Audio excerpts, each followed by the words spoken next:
Your Axiom Violin comes packed in a sturdy case. Open the case and remove owner's manual and any other packaging. The bridge for your new violin is found underneath the tailpiece in a paper envelope.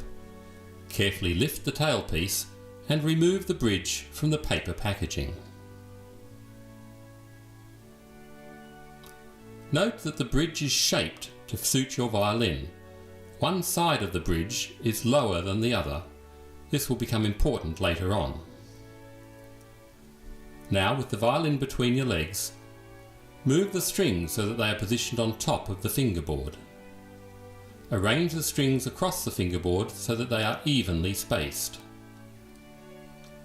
Now, slide the bridge underneath the strings, making sure the low part of the bridge is underneath the thinnest string. Check that the strings are evenly positioned across the bridge and simply pop the bridge into an upright position. Make sure that the bridge is perfectly upright and not leaning either forward or backwards. The bridge should be aligned with the notches in the F-holes on the front of the violin. When tuning your violin, make sure you push firmly inwards with the pegs. They need to be seated inside the peg box, so very strong inward pressure is advised. Hold the violin strongly and push inwards as you turn. The notes required are A, D, G, and E. Start tuning your violin by tuning the A string. Sound the note and adjust the tuning peg, pushing firmly inwards until the note is in tune. Then move to the D and the G string. You will find that as you tune, the bridge will compress slightly and the string that you have just tuned will be slightly flat. Simply go back and retune it to the correct pitch.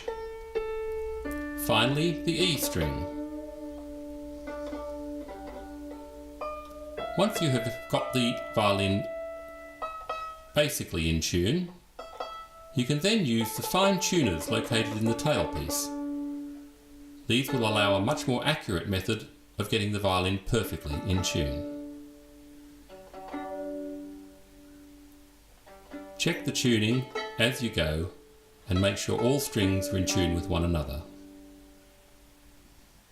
Now let's take a look at the bow. Remove the bow from the plastic sheath. The hairs of the bow are very fine and need to be tightened using the knob at the end of the bow. Turn this clockwise until the strings and the hairs of the bow are tight. Do not overturn. The hairs should remain fairly close to the stick of the bow. Now, taking the cake of rosin which is supplied with the violin, rub this firmly on the hairs of the bow in an up and down motion. Because the bow is brand new, you're going to require a lot of rosin the first time. Subsequently, you won't need to put this much on.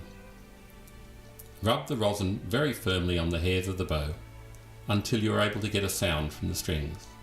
Be careful never to touch the hairs of the bow with your hand, as oils can damage the hairs. When you have finished playing, undo the bow, reducing the tension on the hairs. And that's it. Your Axiom violin is now ready to play. If you have any questions, please don't hesitate to drop us a line.